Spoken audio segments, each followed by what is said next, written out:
But now let's bring you the latest from Manchester, where it's a big night for Amir Khan tonight. He's taking on Andreas Kotelnik for the WBA World Light Welterweight title. We can rejoin Craig Slater, who's at the MEN for us. That's right, yeah. This is one of those rare occasions in World Championship boxing where we actually know more about the challenger than we do the champion. Amir Khan's life story, we know it chapter and verse. Take a look at this. This is autobiography published when he was still in his teens. But as for Andreas Kotelnik, well, he's maybe a little bit of a mystery man as far as British fight fans are concerned. But one man who's had to research his career in depth is Adam Smith. He's at his notes at the moment, in fact. Yeah, Andreas Kotelnik, from the Ukraine, world champion we know, but what is his actual pedigree? Yeah, and based in Germany for many, many years. He's won 31 of 34. He was an amateur star himself. He took the silver medal in Sydney. Of course, Amir Khan took it in Athens. So he had a great unpaid pedigree through the amateurs. And then as a pro, he's been fantastic, really. Only 2 defeats. Controversial one to Junior Witter, and Witter picks him to beat Khan tonight, and against Suleiman Mbai. He also got a draw against Mbai, but great results on his record as well. He beat Marcus Maidana, who just turned over Victor Ortiz, the American golden boy that they had high hopes for just recently. So good form. He's a terrific fighter, Craig. Yeah, I mean, he is kind of peaking at the moment, you think, even at 31, at the age of 31.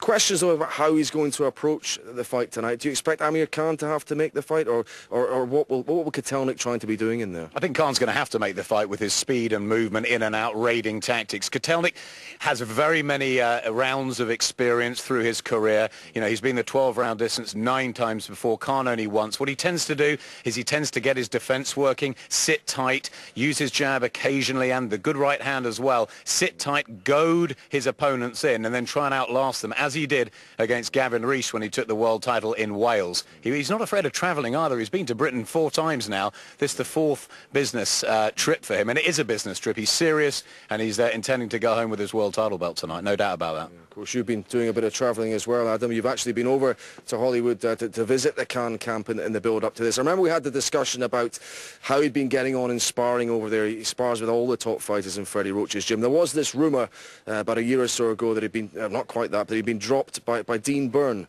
in there. We weren't quite sure about that, but can you clear that up now? Well, how has he been doing? He's been doing very well. I mean, he went in with Manny Pacquiao in his first training camp before the O'Sheen-Fagan fight. You know, that was a masterstroke from Freddie Roach to see how he coped. He coped very well. He spars a lot with Rashad Holloway, who's a top prospect over in the States, and Dean Byrne too, the unbeaten Irishman. I talked to Dean off camera about the fact that has he been floored, has his chin held up, and Dean categorically said there's been no problems with his chin. They only have had 14-ounce gloves on, of course, and they fight with less ounce gloves, so it's different in the ring. But 14-ounce gloves over the course of the sort of 9 months that he's been in LA, he hasn't been floored. That's what Dean was telling me. But he does tend to drop his hands as if to show the macho side of Khan, and that his chin can hold up. And Dean's worried about that in a fight like this with Kotelnik, because he's got to be very careful too. Yeah, just finally on the subject of preparation, the delay, the 3-week delay. He's had this very intense camp.